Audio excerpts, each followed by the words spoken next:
वसुदेवसुतं देवं कंसचाणूरमर्दनं देवकी परमानंदं कृष्णं वंदे जगद्गुरुं। अगर ज्ञान का दीप घर घर जलाओ, अगर ज्ञान का दीप घर घर जलाओ, तुम्हें आचरण का जलाना पड़ेगा, तुम्हें आचरण का जलाना पड़ेगा। करना महाभारत यदि तुम्हें है, तो गीता से गंगा बहाना पड़ेगा, तो गीता से गंगा बहाना पड़ेगा। सज्जनों, विगत दिवस की समय की अवधि में आप सब लोगों को गीतावाणी चैनल कह लीजिए या गीतावाणी जो मैंने एक केंद्र बिंदु अपने मन में प्रतिष्ठापित किया है, उसके माध्यम से जब अर्जुन को भगवान कृष्ण ने, प्रभु कृष्ण ने आत्मज्ञान की श्रृंखला में, ज्ञान की कड़ियों में आत्मज्ञान अध्यात्म की बातें कहीं बताई कि मोह कैसे हटेगा, तो उसकी अग्रिम कड़ी में श्लोक है। आप वो श्लोक सुने। क्या है? अर्जुन, इस आत्मा के संबंध में अब तुमको सुनना है, क्योंकि तमाम सारी आत्माएं, ये जीवधारी, ये जितने खड़े आप देख रहे हैं, ये सब मोह से युक्त है और आप भी इस समय मोह से युक्त हैं अर्जुन। तो मैं यही तो समझाना चाहता हूं, बताना चाहता हूं कि ये आत्मा है क्या। येनं वेत्ति हन्तारं यश्चैनं मन्यते हतम् उभौ तौ न विजानीतो नायं हन्ति न हन्यते। एनम आत्मानम, इस आत्मा को जो भी व्यक्ति, जो भी पुरुष क्या सोचता है कि हन्ति, अर्थात ये मारने वाला है। आत्मा किसी को नहीं मारता है। अभिप्राय ये, यश्चैनं मन्यते हतम, और जो ये सोचता है कि ये मर गया आत्मा, अर्थात अमुक व्यक्ति को मैंने मार दिया, तो ना तो इसको कोई मारता है और ना किसी के द्वारा ये मारा जाता है। जो इस प्रकार से सोचता है कि आत्मा को मैंने मारा, उसने मुझे मारा, उसके द्वारा मैं मर गया, बिल्कुल असत्य मिथ्या कल्पना है। उभौ तौ न विजानीतो, इस प्रकार से इस दोनों बातों को सोचने वाले दोनों ही लोग नहीं जानते हैं। नायं हन्ति न हन्यते, नायम अयम आत्मा न हन्ति, न किसी के द्वारा मारा जाता है और न किसी को ये मारता है। तो आत्मा का चिंतन अगर करोगे तो आत्मा को कोई मार नहीं सकता है और न आत्मा किसी को मारने के लिए तैयार है। वो किसी को नहीं मारता, आपकी केवल कल्पना है जो आप ऐसी बात सोचते हैं। अग्रिम श्लोक में भी यही आत्मा के संबंध में ज्ञान की कड़ी है, उसको सुनो। प्रभु कृष्ण क्या कहते हैं? न जायते म्रियते वा कदाचिन नायं भूत्वा भविता वा न भूयात्।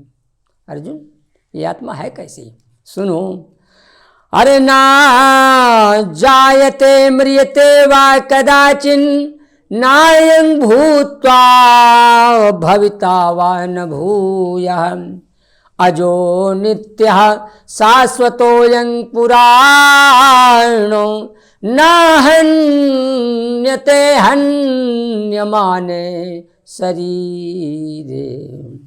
अरे ये आत्मा जो इस प्रकार से समझते हैं वो गलत है, वो मिथ्या कल्पना है, केवल मिथ्या विचार है। न जायते, ये आत्मा कभी पैदा नहीं होता है, न मृयते, न कभी मरता है, और न कभी ये होकर के, पैदा होकर के, और न कभी होगी। जो आप सोचते हैं कि पैदा होकर के इस प्रकार से आचरण आत्मा का है, न कभी भविष्य में होगी। वह न भूया, न फिर से आत्मा कभी, आत्मा अपने को बदलता ही नहीं। बहुत बड़ा भ्रम है। आत्मा एक जैसा, एक प्रकार, एक ही चीज, वो वैसे ही रहती है, उसका कोई बदलाव नहीं, उसमें कोई परिवर्तन नहीं। अभिप्राय ये है, अजो नित्य शाश्वतो यं पुराणो।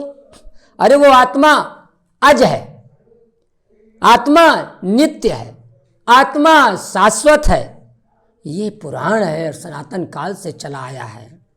न हन्यते हन्यमाने शरीरे।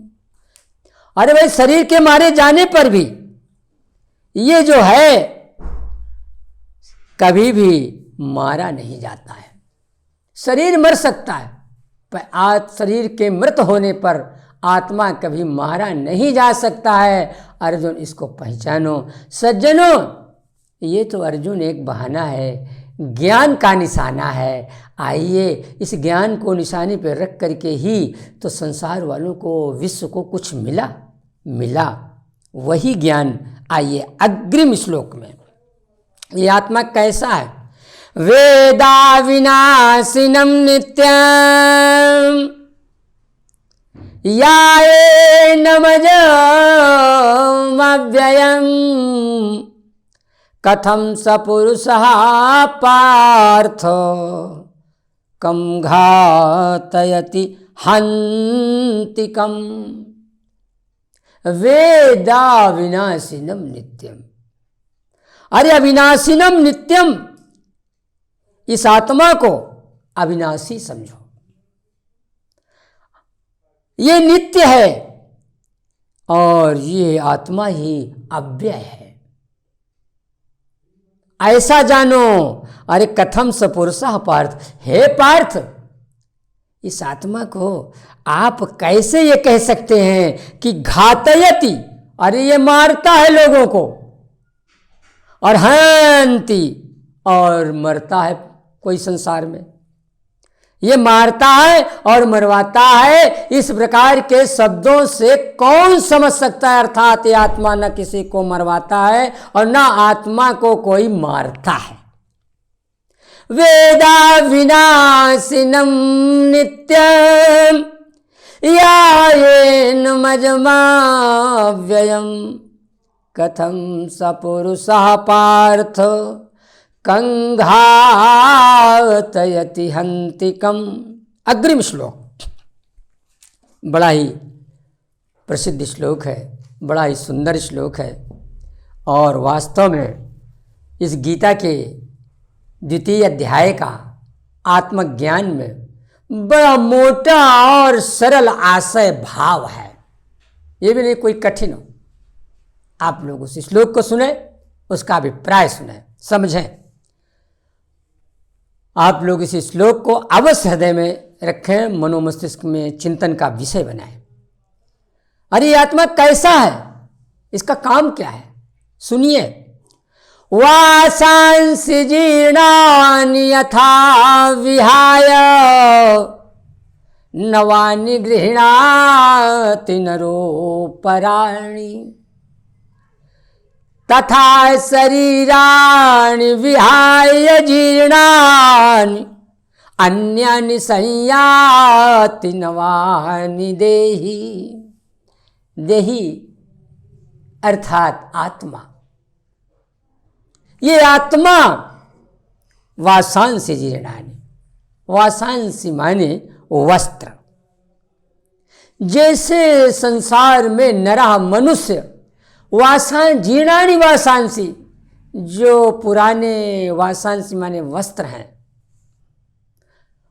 फटे, जब फट जाते हैं, पुराने हो जाते हैं, जीर्ण हो जाते हैं, तो विहाय उनको छोड़ करके नवानि गृह्णाति नरः पराणि, अपराणि नवानि गृह्णाति, दूसरे नवीन वस्त्रों को मनुष्य धारण कर लेता है। माने फटे पुराने वस्त्रों को त्याग करके जैसे मनुष्य नए वस्त्रों को धारण कर लेता है, बस वही है अभिप्राय। मोटा अर्थ है, मोटा आशय है। उसी प्रकार से तथा शरीराणि विहाय जीर्णानि, वैसे ही ये आत्मा भी, ये देही भी, जीर्णानि शरीराणि, जो मृत प्राय निर्बल शरीर वाले हैं, कमजोर और मजबूत शरीर वाले नहीं है, जीर्ण हो चुके हैं, उनको छोड़ करके ये आत्मा क्या करती है? अन्यानि संयाति नवानि देहि, अन्यानि दूसरे शरीरों में प्रवेश कर जाता है। सज्जनों, आशय बहुत गंभीर है। अब इसकी हम व्याख्या करें, आप इसका चिंतन करें। पहले अर्थ मैंने बताया, चिंतन आप करें कि ये आत्मा कैसा है जो कि पुराने, अरे भाई बच्चे भी तो मरते हैं छोटे छोटे, वो कहाँ से जीर्ण हो गए? शंका पैदा कीजिए मन में। और तमाम सारी जीव जंतु हैं जो अभी हुए और तुरंत वो मृत हो गए, क्या वो जीर्ण हो गए? हाँ, उस प्रभु की सृष्टि की, प्रकृति की ये जो सृष्टि है वो अपने ढंग से निर्धारित और चलती रहती है। आइए इस पर व्याख्या हम इसलिए नहीं करेंगे कि समय अल्प है, केवल श्लोकों का भाव, अभिप्राय, अर्थ हृदयंगमित हो सके, मैंने इसलिए ये गीतावाणी का चैनल प्रारंभ किया है। मित्रों, व्याख्या तो कथावाचकों की शैली है, मेरी कथावाचकों की शैली नहीं है। मुझे पैसा पैदा करने वाली शैली मालूम ही नहीं है। ये तो मेरे उद्गारों का भंडार है जो मैं आपके पास तक पहुंचाना चाहता हूं। मित्रों, इतना ही नहीं, भगवान कृष्ण कहते क्या है सुनो, उस आत्मा के संबंध में और क्या विशेषता बता रहे हैं। अरे अर्जुन, नैनं छिन्दन्ति शस्त्राणि नैनं दहति पावकः न चैनं क्लेदयन्त्यापो न शोषयति मारुतः। शस्त्राणि नैनं छिन्दन्ति, शस्त्र जो है, अस्त्र शस्त्र इस आत्मा को छिन्दन्ति न, अर्थात काट नहीं सकते। नैनं छिन्दन्ति शस्त्राणि और नैनं दहति पावकः, और अग्नि इसको जला नहीं सकता इस आत्मा को। अर्जुन सुनो, न चैनं क्लेदयन्त्यापो, और आपा मन जल इसको गीला नहीं कर सकता, और न शोषयति मारुतः, और मारुत अर्थात वायु से शोषित नहीं कर सकता। अब और बताओ, और विशेषता सुनो आगे के श्लोक में। अच्छेद्यो यमदाह्यो यमक्लेद्यो शोष्येव च। सज्जनों, श्लोक कहते समय श्वसन की जो प्रक्रिया है ये भी प्राणायाम है। ध्यान से देखिए, साधारण काम नहीं श्लोक का कहना। ये तो मेरे अंदर प्रभु की स्फुरना शक्ति है तो मैं कह लेता हूँ। शायद ये स्फुरना शक्ति सबके पास पहुँच जाए ना तो सभी लोग श्लोक कह लेंगे। आशय मेरा यही है कि सबके पास पहुँचे और सभी लोग हृदय में ये भंडार और ये निश्चय कर लें कि मुझे भी श्लोक ऐसे ही कहना है। मैं इसलिए कह रहा हूँ, और कोई ऐसी बात थोड़ी है। अच्छेद्यो यमदाह्यो यमदाह्यो क्लेद्यो शोष्येव च। यह आत्मा अच्छेद्य है, जिसको काटा नहीं जा सकता है। अयम दाह्य अदाह्य, और ये आत्मा अदाह्य है। अभी ऊपर श्लोक से ही ये जुड़ा हुआ है तार इस श्लोक का, इसलिए इसको जलाया नहीं जा सकता है। अक्लेद्य है, इसको गीला नहीं किया जा सकता है। अशोष है, वायु द्वारा सुखाया नहीं जा सकता। नित्य सर्वगतः स्थाणु, और ये नित्य ही है, सर्व जगह में जाने वाला है, सब जगह व्याप्त है, और ये सर्वव्यापी होने के साथ साथ अचल है, सनातन है ये आत्मा। अग्रिम श्लोक में सुनो, अव्यक्तो यम चिंत्यो, अव्यक्तो यम चिंत्यो यम विकार्यो यम मुच्यते, तस्मादेवं विदित्वैनं नानुशोचितुमर्हसि। अव्यक्त है, जिसको व्यक्त नहीं किया जा सकता शब्दों में, जैसे हम व्यक्त कर रहे हैं। ये आपको केवल एक संकेत मात्र हम दे रहे हैं, व्यक्त तो कोई कर ही नहीं सकता है। अयम अचिंत्य, और ये आत्मा अचिंत्य है, जिसके विषय में चिंतन चाहे जितना करो कोई विचार निर्णय की बिंदु पर आ ही नहीं सकता है। अयम अविकार्य, और ये अविकारी है, इस प्रकार से कहा जाता है। इसलिए हे अर्जुन, तस्मादेवं विदित्वैनं, इसलिए ऐसा जान करके, अच्छे दादा अक्लेद्य ये सब जान करके, नानुशोचितुमर्हसि, तुम सोचने के योग्य नहीं हो अर्जुन, जान लो। इस प्रकार से भगवान कृष्ण ने इस आत्मज्ञान को अपनी कड़ियों में पिरोते हुए, ज्ञान की कड़ियों में पिरोते हुए, और अर्जुन को आत्मज्ञान का उपदेश दिया। सज्जनों, आज की इस आत्मज्ञान की श्रृंखला में हम आपको यहीं पे विराम देंगे, क्योंकि अल्प समय के लिए ही तो आपका भी समय अमूल्य है। मैं चाहता तो था कि 2-2 श्लोक ही केवल आप सबके समक्ष हम प्रस्तुत करें, परंतु मैंने सोचा नहीं, कुछ थोड़ा आगे बढ़ें, जिससे लोगों का समय मुझे भी मिले और मुझे भी कहने का समय मिले, इसलिए मैंने थोड़ा बढ़ाया। आज हम यहीं से विराम लेंगे, और प्रभु की प्रेरणा रही, अगर जीवन रहा, समय रहा, जीने सांसें चलती रही, तो अगली कड़ी में फिर आत्मज्ञान की श्रृंखला को हम आगे बढ़ाएंगे। धन्यवाद।